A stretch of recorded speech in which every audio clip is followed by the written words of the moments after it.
Betting promote చేసే కంపెనీలు మనకి ఈ రోజున మన మొబైల్ ఫోన్లో ఏ రోజు చూసినా సరే ఆ రమ్మీ ఆడండి, ఈ రమ్మీ ఆడండి, ఆ గేమ్ ఆడండి, ఈ గేమ్ ఆడండి అని ఒకటే గోల. మన మనసా అసలే కోతి, మన మాట విందు. పైగా ఈ వీళ్ళు అడ్వర్టైజ్మెంట్స్ గోల ఒకటి. అందుకే చెప్పాను, మనం మన మనసును అదుపులో ఉంచుకోవడం చాలా ముఖ్యం, ఇంద్రియాల నిగ్రహంలో ఉంచుకోవాలి. మన అదుపులో ఉంటే వీళ్ళు ఎంత చేసినా ఎవరేం చేయలేరు. కానీ ఇలాంటి పరిస్థితుల్లో వీళ్ళు నైతిక బాధ్యత లేకపోవడం అనేది చాలా గర్హనీయం. అంటే అది ఒప్పుకోవాల్సిన విషయం కాదు. ఇక్కడ నైతిక బాధ్యత గురించి ఒక చిన్న విషయం చెప్తాను. మనకి చట్టం, న్యాయం, ధర్మం అని మూడు విధాలు ఉంది. ఉదాహరణకి ఒక ఆయన నువ్వు కష్టాల్లో ఉన్నప్పుడు ఒక 5 లక్షలు అప్పించి నేను నిలబెట్టాడు, నువ్వు జీవితంలో నిలబడటానికి, నువ్వు పైకి రావడానికి సహాయం చేశాడు. ఎలాంటి హామీ పత్రం లేదు, ఏ రకమైన పేపర్ రాసుకోలేదు, నీకు 5 లక్షలు ఇచ్చాడు, నువ్వు పైకి వచ్చావు, జీవితంలో హ్యాపీగా ఉన్నావు, సుఖంగా ఉన్నావు. ఆయన కూడా దాని గురించి మళ్ళీ తిరిగి అడగలేదు, నువ్వు దాని గురించి, ఎందుకంటే నువ్వు ఎదుగుతున్నావు కాబట్టి నీ వ్యవహారంలో నువ్వు ఉన్నావు.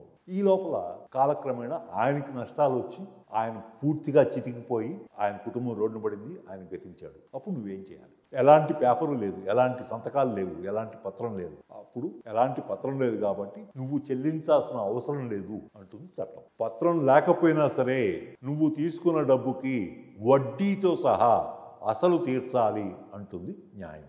వడ్డీతో సహా అసలు తీర్చడమే కాదు, ఆ కుటుంబానికి అండగా ఉండి ఆ కుటుంబం పైకొచ్చే వరకు ఆ బాధ్యత నువ్వు తీసుకోవాలి అంటుంది ధర్మం. అది నైతిక బాధ్యత. అలాంటి నైతిక బాధ్యత ఈ రోజున వ్యాపారస్తులు చాలా మటుకు తగ్గిపోయింది. ఈ కంపెనీలు ప్రమోట్ చేసే కంపెనీలు, బెట్టింగ్ ప్రమోట్ చేసే కంపెనీలు వాళ్ళకి తెలియవా? ఇప్పుడు కొంతమంది స్ట్రైట్గా రమ్మీ ఆడండి అని ఇస్తున్నారు, కొంతమంది సర్గేటెడ్ యాడ్స్ కూడా ఇస్తుంటారు. బట్ ఈ కంపెనీలు తెలుస్తాయి కదా, ఏది బెట్టింగ్ అనేది, ఏది జోదం అని తెలుసు కదా. ఇలాంటివి ఈ కంపెనీలు, మొబైల్ కంపెనీలకి వాళ్ళకేం, వాళ్ళ సంపాదన బాగానే ఉంది కదా, ఈ డబ్బు మీద ఆశ ఎందుకు వాళ్ళకి? ఈ రకమైన ప్రమోషన్ చేయాల్సిన అవసరం ఏముంది వాళ్ళకి? ప్రభుత్వం ఈ బెట్టింగ్ యాప్ని ప్రమోట్ చేసే సెలబ్రిటీల మీదే కాకుండా ఇలాంటి కంపెనీల గురించి కూడా చర్య తీసుకోవాలి. ఎవరైతే ప్రమోట్ చేస్తున్నారో, అంటే కంపెనీల గురించి అంటే నేను ప్రమోట్ చేసే కంపెనీల గురించి మాట్లాడుతున్నాను. మొబైల్ కంపెనీలు కావచ్చు, మీడియా కంపెనీలు కావచ్చు, ఎవరైనా సరే వాళ్ళ మీద కూడా చర్య తీసుకొని తీరాలి. అలాగే సెలబ్రిటీలు బెట్టింగ్ రమ్మీ యాడ్స్ని ప్రమోట్ చేస్తుంటే ఎలాగంటే, వాళ్ళకి మన దేశం హీరోల్ని బ్లైండ్గా ఫాలో అయ్యే ఫ్యాన్స్ ఉన్న దేశం మనది. మనం బ్లైండ్గా ఫాలో అవుతూ ఉంటారు మన ఫ్యాన్స్, మన హీరోలు వర్షిప్ చేస్తుంటారు వాళ్ళని. వీళ్ళు నైతిక బాధ్యత ఉండక్కర్లా? హీరో ప్రమోట్ చేసే సెలబ్రిటీల గురించి ఎవరు చేస్తున్నా వాళ్ళందరూ కూడా, వాళ్ళకు కూడా నైతిక బాధ్యత ఉండాలి. ఇలాంటి కంపెనీలని ప్రమోట్ చేయకూడదు, ఇవి జోదాన్ని ప్రమోట్ చేయకూడదు అనే ఆలోచన వాళ్ళలో ఉండాలి. మనకి డబ్బులు వస్తాయి అంటే సరిపోతాయంటే అలా కుదురుతుంది? చాలదు కదా అది.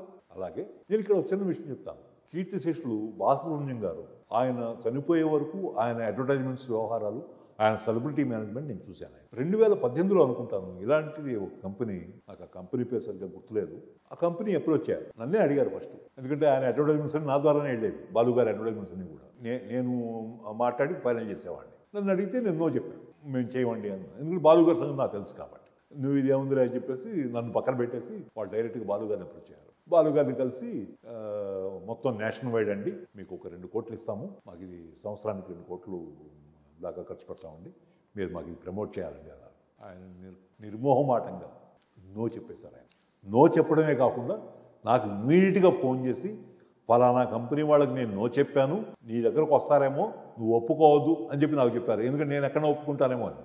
అలాంటి నైతిక బాధ్యత సెలబ్రిటీల్లో కొరవడింది. అది చాలా చింతించాల్సిన విషయం. నేను చెప్పొచ్చేది ఏంటంటే, ప్రభుత్వం ఈ కంపెనీలు, ప్రమోట్ చేసే కంపెనీలు, మీడియా కంపెనీల మీద కూడా చర్య తీసుకోవాలని నేను కోరుకుంటున్నాను. సెలబ్రిటీలు వీటికి దూరంగా ఉండాలని వారిని ప్రార్థిస్తున్నాను. ఈ వీడియోపై మీ అభిప్రాయాన్ని మీ కామెంట్ రూపంలో తెలియచేయండి. అలాగే మీకు ఇంకా ఏమన్నా సబ్జెక్ట్ మీద వీడియో కావాలనిపిస్తే మాకు తెలియచేయండి. ఆ సబ్జెక్ట్ మీద మీకు వీడియో ఇవ్వడానికి ప్రయత్నిస్తాం. నమస్కారం. మీ దావులూరు రాజేంద్ర ప్రసాద్.